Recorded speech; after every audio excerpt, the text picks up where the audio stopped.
Hanggang saan mga kapatid aabot ang pasensya ng Pilipinas? Dahil dito nga sa videong panonoorin natin mula kay John Reps, masasagad na ang pasensya ng Pilipinas kung itutuloy ng China ang masamang plano nito. Sabing ganun mga tol. Well, bigyan natin to ng reaction. Bigyan natin ng commentary. No? Samahan ninyo ako mga kapatid. Pero bago yan, syempre, huwag nyo kalimutan mag-subscribe kay John Reps. Nakalagay po ang link sa ibaba.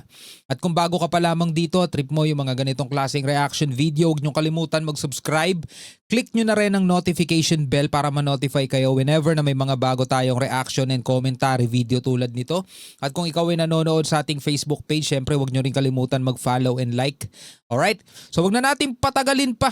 Panoorin na natin to mga tol. Pinalaga ng Philippine Coast Guard ang inilabas na pahayag ng China matapos nitong sabihin na pinalayas umano nila ang mga barko ng Pilipinas. Pero ayon sa Philippine Coast Guard ay hindi sila naitaboy at naroroon pa rin ang kanilang mga barko. Sinabi naman ng Armed Forces of the Philippines na baka masasagad na ang pasensya ng Pilipinas kung itutuloy ng China ang plano nitong magtayo ng istruktura sa Baho de Masinloc kung saan nadiskubre ng Philippine Coast Guard ang tila mga pundasyon sa Bahura. Alamin ang buong detalye mamaya. So eto mga pundasyon sa Bahura, nalaman na natin na 2010 pa nandiyan na yan at yung Philippine Navy mismo ang naglagay niyan dyan para sana sa mga outpost, no? About naman doon mga kapatid sa sinasabi ng mga Chinese Coast Guard na naitaboy nila ang mga barko ng Pilipinas. Dalawa ang purpose niya na nakikita ko para magyabang doon sa kanilang community at para pahinain mga kapatid ang tingin ng mga Pilipino sa ating mga Coast Guard o sa ating mga otoridad. Kasi isipin ng mga mangingisda natin, kung yung mga Coast Guard at mga barko nga natin tataboy ng China, tayo pa kaya? Wala naman pala talaga tayong laban. So para pahinain nila yung tiwala ng ating mga kababayan dito sa ating mga otoridad, no? Yan yung nakikita akong purpose. Tuloy natin. Samantala sinabi naman ng isang defense expert na dapat na umanong palakasin ng Pilipinas ang puwersa nito sa West Philippine Sea. Dapat nga noon no, yung tagpo pa lang mga tol na inagaw na sa atin yung Baho de Masinloc, dapat dun pa lang mga tol Dun pa lang. Dahil sa walang humpay na panghaharas ng mga barko ng China sa teritoryo ng bansa. Kaya't para malaman ang buong detalye ay tumutok at makinig na mabuti. Sa update sa patuloy na habulan at kiskisa ng mga barko ng China sa West Philippine Sea kung saan kahapon ay buwisit na buwisit tayo habang pinapanood ang muling pagbangga at pagbomba ng water cannon ng mga barko ng China sa mga barko ng BFAR, ngayon naman ay dagdagan muli natin ang nararamdaman nating galit matapos nag-deploy ang China ng mga Coast Guard vessels, maritime militia vessels, naval vessels, helicopter at high-speed response boat na Alam nyo ba mga tol, putulin ko lang saglit. Meron ako napanood na balita kanina sa South Korea. Pinapatupad nila yung zero tolerance sa mga illegal na mangingisda doon sa kanilang nasasakupang karagatan. Talagang inaaresto nila mga tol. Hinahabol nila yung bangka.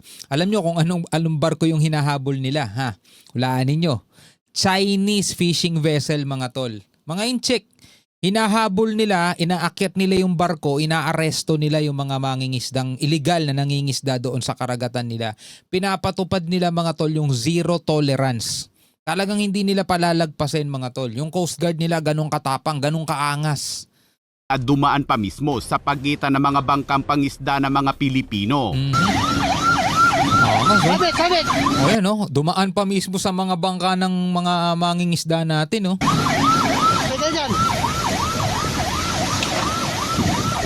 Walang may pumalo o bumato. Ang mga agresibong hakbang na ito ay upang hadlangan ang pagsisikap ng gobyerno ng Pilipinas na maghatid ng tulong sa mga mangingisdang Pilipino at igiit ang karapatan ng Pilipinas sa lugar. May mga dokumentadong pagkakataon ng mga sasakyang pangdagat ng China Coast Guard ay nag-activate ng mga water cannon bilang banta at takutin ng mga mangingisdang Pilipino. Gayunpaman, hindi napigilan o napaalis na mga barko ng China ang BRP Melchora Aquino at BRP Cabra kasama ang 5 pang patrol boat ng Bureau of Fisheries and Aquatic Resources. Yan yung masakit din sa loob nila mga tol, no? Hindi lang sa atin, mismong sa mga Chinese Coast Guard, masakit sa loob nila yan mga tol.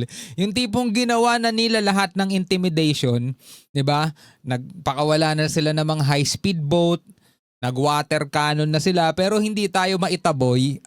Ang sakit sa loob nila yan mga tol. Sa ano yun, kain na kain yung ego nila niyan. Kumbaga natapak-tapakan yung ego nila mga tol, no? Sa kabila ng ginagawa nilang pangaharas sa mga barko ng Pilipinas, di nila na itaboy. At dahil sa pambihirang seamanship umano ng mga barko, ay ligtas ang mga crew at mga mangingisdang Pilipino sa paghahatid ng mga supply. At the end of the day, wala rin silang magawa kasi alam naman nilang hindi illegal. Alam nila yon mga tol. 'Di ba? Itinatanggi lang talaga nila. In denial talaga sila para maigiit lang yung illegal nilang claim diyan. Pero alam nilang hindi illegal ang Pilipinas diyan dahil meron na tayong sinasandalang international law eh.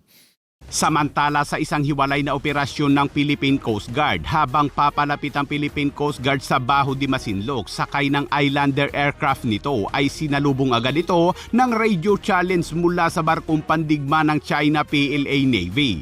Sinagot naman ito ng Philippine Coast Guard at sinabing Pilipinas ang may karapatang magpatrolya sa nasabing lugar.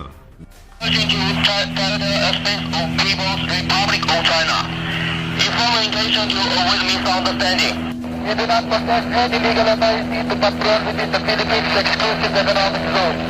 You are directed to depart immediately and notify us of your intention. Maya-maya pa ay isang helicopter ng PLA Navy ang nagpakita pero hindi naman ito tuluyang lumapit sa aircraft ng Philippine Coast Guard. Sa kabila nito, nagpatuloy ang Maritime Domain Awareness Flight ng Philippine Coast Guard at lumipad mismo sa ibabaw ng bahura. Walang nakitang barko ng China sa loob ng bahura pero nakita sa entrada o sa pasukan ng lagoon ang inilatag na floating barrier ng China upang walang makapasok na mga barko ng Pilipinas. Plano ng China ang tayuan ito ng nature reserve. Ito ang larawan ng buong bahura o lagoon at ganito naman kalawak ang itatayong istruktura ng China. Grabe.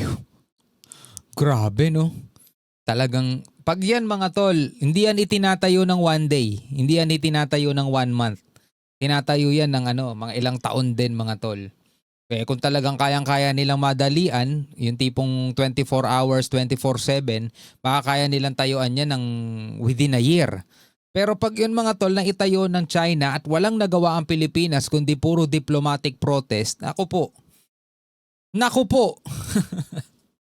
Ano na lang mangyayari sa atin mga tol? Halos kalahati nitong bahura. Ngunit habang hindi pa naitatayo ng China ang istruktura, ay nadiskubre ng Philippine Coast Guard mula sa himpapawid ang dalawang bagay na tila pundasyon o tila pagtatayuan ng mga poste. Hindi pa masiguro ng Philippine Coast Guard kung ano ang bagay na ito, kaya't pag-aaralan pa umano ito ng Philippine Coast Guard. At So ngayon mga tol, nadiskubre na o nalaman na, napag-alaman na ng Philippine Coast Guard mga tol na yan ay nandiyan na by 2010 pa sa pamamagitan ng satellite image, no, na nalaman na Philippine Navy daw ang nagtayo niyan. patuloy na babantayan ang kilos na mga barko ng China sa lugar. Sa paligid naman ng bahura ay namonitor naman ng Philippine Coast Guard aircraft ang mga barko ng China Coast Guard at Maritime Militia vessels. Habang present din sa lugar ang pinakamalaking barko ng Philippine Coast Guard na BRP Teresa Magbanwa. Kasama nito ang BRP Cape San Agustin at 6 pang mga barko ng BFAR. Kamakailan lamang ay sinabi ng Armed Forces of the Philippines na kung itutuloy ng China ang plano nitong pagtatayo ng nature reserve sa Baho de Masinloc ay baka ito na umano ang sasagad sa pasensya ng Pilipinas. Nako. Kaya't direkta umanong aaksyon ng gobyerno kung sakali. Samantala, balikan naman natin ang nangyari malapit sa Pagasa at Sunday Cay kung saan binangga at winater cannon ng China ang mga barko ng BFAR. Matapos sabihin ng China na pinalayas nila ang mga barko ng Pilipinas ay pumalag ang Philippine Coast Guard at sinabing hindi sila napalayas ng China at nagpatuloy ang kanilang misyon at matagumpay na nakaangkla sa lugar. Kaya't bilang tugon umano sa mga panghaharas na mga barko ng China, alam mo na mga kabayan, maghahain daw ang Pilipinas ng diplomatic protest. Wank wank. Isang protesta na hindi naman tumatalab sa China. Isang protesta na never naman pinansin ng China. Karamihan sa mga mamamayan nating Pilipino ay gustong makipagbombahan o makipagbanggaan ang mga barko ng Pilipinas sa China. Kung ganon mga kabayan, hindi kaya maubos ang ating mga barko? Sa isang panayam naman kay defense expert ay sinabi nitong dapat nang palakasin ng Pilipinas ang puwersa nito sa West Philippine Sea dahil sa walang tigil na panghaharas umano ng China. Tulad nga no sinabi ko kanina, no? Oo, dapat. Pero hindi lang ngayon, dapat noon pa. And since naman na hindi na yan ginawa noon pa, eto na talaga mga tol. No, eto na talaga. Ang dami lang kasi talagang umaagaw sa attention ng gobyerno eh. 'Di ba? Andiyan dyan yung maanumalyang flood control na hanggang ngayon wala pang napaparusahan. 'Di ba? Hindi lang flood control mga tol, napakarami. Meron pang mga building dapat sa mga paaralan, may mga tulay pa, ang dami mga tol, ang daming anomalya. Yung mga body cam ng mga pulis na mga ang tataas pala ng presyo ng mga yon. Grabe, ang dami talaga mga tol, anomalya. Ang daming ginawang pagnanakaw ng mga ganid na yon. Na parang ay nako po, ano kaya magiging ticket ba nila yan papuntang langit yung pagkakaroon ng napakaraming pera? O wala na talaga silang pakialam sa ganun, no? Basta mahalaga mabuhay sila ng matiwasay o na mabuhay sila ng marangya dito sa mundo. Kasi yung harassment na nangyari, hindi nangyari sa Baho de Masinloc o sa yung Shoal. Nangyari mismo sa malapit sa Quito or Pag-asa Island. Dating Nandun yung talaga yung presensya natin sa Spratlys. So, ito yung napansin ko na first time, although nangyayari niya malapit sa Sandy Cay, pero talagang matindi yung ginawa ng China ngayon na nangharas sila at nangbangga sila ng BIFAR vessel malapit mismo sa Pag-asa. Okay. So kumbaga nag-open ng panibagong tunggalian ang mga Chino no ng harassment mula hindi lang sa Ayungin Shoal no sa Baho de Masinloc at ngayon malapit na sa Pag-asa. At nakakabahala yan kasi nandun talaga yung presensya natin. Tatapos lang yung ginawa nating air-base, airstrip dyan sa Pag-asa.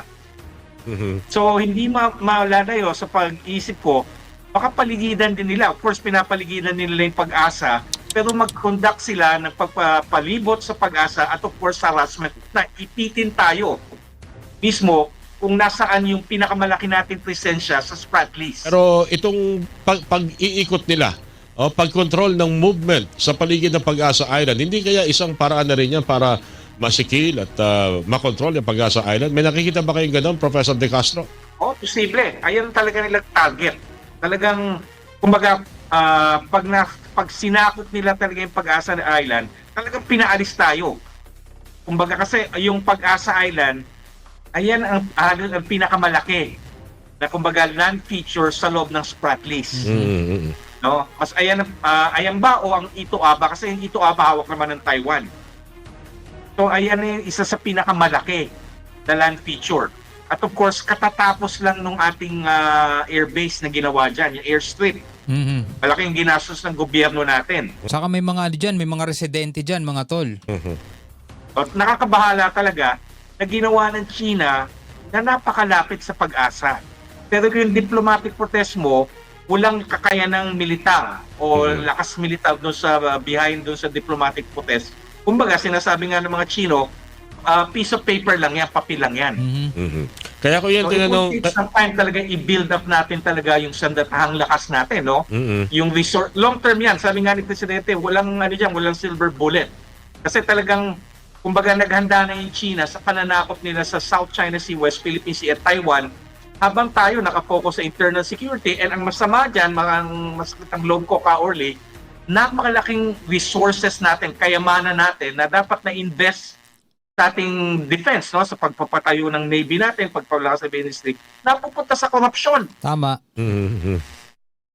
So dapat Flood rin control. talaga we have to put our house into order, no? Dapat talaga yung resources na talagang kailangan ng sandatahang lakas natin, lalo na ng Navy, ng Air Force, and even yung Army, napupunta lang sa kurakot ng mga ibang politiko. Nakakalungkot isipin, no, mga tol. Wala eh. Talagang sinistema tayo ng mga magnanakaw, alam nyo yun? May Habang napakaraming mga Pilipino, mga tol, Yung kulang na kulang ang kwarto sa mga ospital, yung iba nasa hallway, yung iba nasa labas na. Yung para sa yung gamot mo, ipipila mo, ipagmamakaawa mo, luluha ka talaga para makuha mo lang yung mga yon. Tapos yung mga politikong magnanakaw, mga tol, pag nagkasakit sila, lilipad ng Amerika, doon magpapagamot. Alam mo yun? Tapos tayo mga ganito, napag-iiwanan tayo rito sa Pilipinas, lalong-lalo na doon sa may mga wala talagang kakayanan magpagamot sa mga pribadong ospital. Wala, kawawa sila mga tol. Tapos tignan mo itong nangyayari sa atin sa West Philippine Sea. Oh. Yung mga sundalo natin, Coast Guard, Navy, BFAR, di ba? Yung mga mangingisda. Apektado lahat. Lahat yan mga tol may epekto eh. May epekto yan nung korupsyon eh. Punto ko kayo dyan. Okay. Diplomatic protest, importante ang ka-Orly, Mm-mm. pero backup din yan ng military resources and of course, ang proper strategy kung paano ba natin talaga makipagtapatan din sa kasi tandaan natin ka-Orly, mayaman ng China. Talagang kung pinapakita nila sa mundo, kaya namin kayo tapatan kahit saan man. Paglarangan ng export, larangan ng trade, larangan ng sa territorial dispute, pananakop ng Taiwan, kaya namin dahil malakas na kami, makapangyarihan na kami. Tulad nga nung sinabi ko mga tol, nung mga nakaraan nating video, kung halimbawa meron kang isang building na puno ng kayamanan sa loob, hindi mo madadaan sa pakiusap yung mga masasamang gusto kang looban. Hindi mo sila madadaan sa pakiusap. Na pakiusap, huwag niyo akong looban. Huwag niyo kukunin yung mga kayamanan ko rito sa loob. Hindi pwede yun. Hindi mo sila makakukuha sa mga ganong pakiusapan. Kailangan mo talaga maglagay ng puwersa. Kailangan mo maglagay ng bantay, ng seguridad. Gagastusan mo talaga yun. So ganun din mga tol sa ating bansa. Hindi natin to makukuha sa pakiusapan lang. International law nga binabaliwala eh. Sarili nga nilang pirma, baliwala eh. Diba? Yung pakiusap pa nga, protesta pa kaya ng Pilipinas. Wala talaga magagawa. Kailangan natin back upan ng puwersa yun. Although napakita sa mga ebidensya na tumindi talaga yung corruption dyan sa flood control noong 2016 sa pamumuno ng kanilang presidente na napakamalapit sa kanila sa kapanahunan ni dating Presidente Rodrigo Duterte. Diba yan yung pinakitang mga ebidensya, yung mga flood control projects na talagang napunta sa isang construction company na napakalapit sa mga Duterte. Ay nako, magpahanggang ngayon mga tol. At buti nga ngayon na-discover eh. Kung hindi, matatapos tong buong termino ni Pangulong Marcos mga tol na talagang malala ang korupsyon. Buti nga na-discover eh. Ngayon, nagwawala taong bayan ngayon. Gustong nilang mapanagot yung mga dapat managot. Baka sakali no, sa susunod na mga panahon mga tol, mabawas-bawasan ng korupsyon dito sa ating bansa. May pagkakataon pa tayong umunlad. No? Anyway, bilang mga Pilipino, ano ang inyong masasabi about dito? Comment na lamang kayo sa ibaba. Hanggang sa muli, ako nga pala si Shobaldi. Peace out.